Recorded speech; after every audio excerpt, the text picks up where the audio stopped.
বিচার ব্যবস্থায় কোনো রকম রাজনৈতিক পক্ষপাতিত্ব থাকা উচিত নয়। কলকাতা হাইকোর্টের বার লাইব্রেরির ২০০ বছর পূর্তি উপলক্ষে আয়োজিত অনুষ্ঠানে একথাই বললেন রাজ্যের মুখ্যমন্ত্রী মমতা বন্দ্যোপাধ্যায়। মুখ্যমন্ত্রীর অনুরোধ, গোপনীয়তা বজায় থাকা উচিত। শনিবার বার লাইব্রেরির অনুষ্ঠানে একই মঞ্চে ছিলেন সুপ্রিম কোর্টের প্রধান বিচারপতি ডিওয়াই চন্দ্রচূড় ও রাজ্যের মুখ্যমন্ত্রী মমতা বন্দ্যোপাধ্যায়। বিচারপতি চন্দ্রচূড়কে উত্তরীয় পরিয়ে সংবর্ধনা জানান হাইকোর্টের প্রধান বিচারপতি শিবাজ্ঞানম। উত্তরীয় পরিয়ে সংবর্ধনা জানানো হয় মুখ্যমন্ত্রীকেও। আলোচনা সভায় সাংবিধানিক নৈতিকতা নিয়ে কথা বলেন বিচারপতি চন্দ্রচূড়। এই আলোচনা চক্র দেশের বিচার ব্যবস্থাকে উন্নত করার জন্য করা হয়েছে। তথ্য প্রযুক্তির সাহায্যে বিচার ব্যবস্থাকে আরো শক্তিশালী করার জন্য আয়োজিত হয়েছে। কি বলেছেন মুখ্যমন্ত্রী শোনাবো। To humiliate or manhandle to anyone, but my submission, my kind submission, that please see no political biasness in judiciary. Judiciary must be pure, absolutely pure, honest, secret, and let the people do the puja like Sanskrit.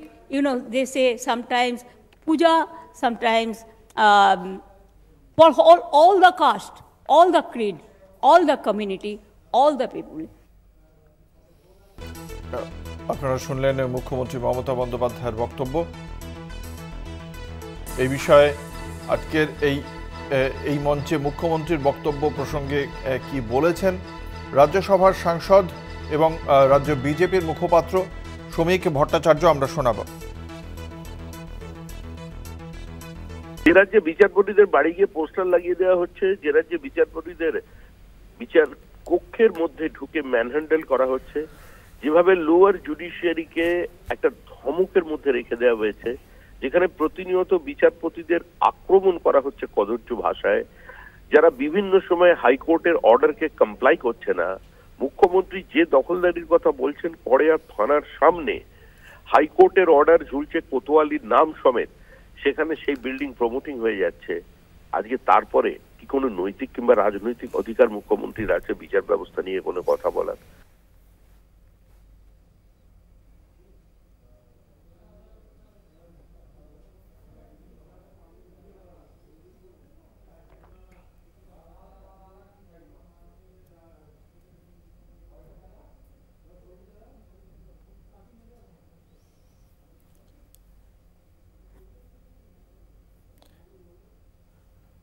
Star Venkatamani, the way এই মুহূর্তে আমাদের সঙ্গে রয়েছেন CPM নেতা বিশিষ্ট আইনজীবী বিকাশ রঞ্জন ভট্টাচার্য। আপনাকে কলকাতা টিভির পক্ষ থেকে স্বাগত জানাই। আজ মুখ্যমন্ত্রী বলেছেন বিচার ব্যবস্থার নিরপেক্ষতা থাকা প্রয়োজন। এই মঞ্চেই উপস্থিত ছিলেন সুপ্রিম কোর্টের প্রধান বিচারপতি ডিওয়াই চন্দ্রচূড়। মুখ্যমন্ত্রী বিচার ব্যবস্থার প্রতি সম্মান জানানোর কথা বলেছেন এবং তিনি বলেছেন আমরা আর কি কলকাতা হাইকোর্টের জন্য জমি দেওয়া থেকে শুরু করে পরিকাঠামো উন্নয়নে আর কি করা হয়েছে রাজ্যের পক্ষ থেকে, সেই খতিয়ানও দিয়েছেন তিনি। একই সঙ্গে বিচার ব্যবস্থায় সততা, গোপনীয়তা, নিরপেক্ষতা থাকা উচিত বলে মন্তব্য করেছেন। কিভাবে দেখছেন এই মন্তব্যকে? সাধারণ মন্তব্য, তো সবাই আশা করবেন বিচার ব্যবস্থা নিরপেক্ষ থাকবেন। বিচার ব্যবস্থার গোপনীয়তা কি? বিচার ব্যবস্থা সবই তো ট্রান্সপারেন্ট হবে, এখানে গোপনীয়তার কোনো সুযোগ নেই।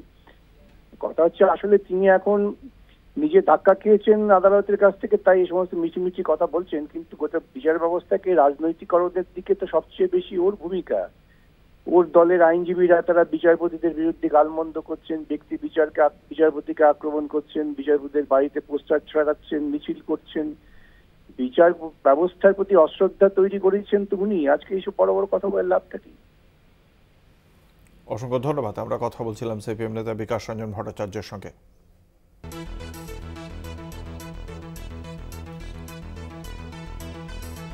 এই বিষয়ে তৃণমূল কংগ্রেসের পক্ষ থেকে কি বলেছেন মুখপাত্র শান্তনু সেন, শুনব।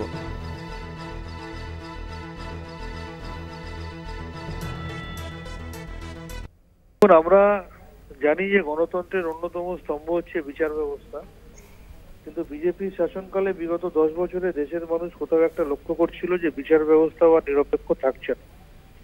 কারণ কোনো একটা রায় মানুষকে, কেন্দ্রের শাসক দলকে খুশি করতে পারলে তার রিটায়ারমেন্টের পর সুপ্রিম কোর্টের প্রধান বিচারপতি কোথাও রাজ্যসভার সাংসদ হয়ে যাচ্ছেন, কোথাও আবার কোনো জায়গায় আরো বড় বড় পদ পেয়ে অন্য রাজ্যে রাজ্যপাল হয়ে যাচ্ছেন, কোথাও আবার বিজেপির সংসদ পদের প্রার্থী হয়ে যাচ্ছেন। সেই জায়গায় দাঁড়িয়ে আজকে অরুণ জেটলির কথা যদি স্মরণ করি, বিজেপির প্রাক্তন নেতা এবং মন্ত্রী, তিনিই বলেছিলেন যে বিচারকের চেয়ারে বসে বিচারক যদি ভাবেন যে আমি বিচারপতি হিসাবে পরবর্তী জীবনে রিটায়ারমেন্টের পর কি করব, সেটা যদি তিনি আগে থেকে ভাবেন, তাহলে তার প্রভাব তার সিদ্ধান্তের উপর পড়তে পারে।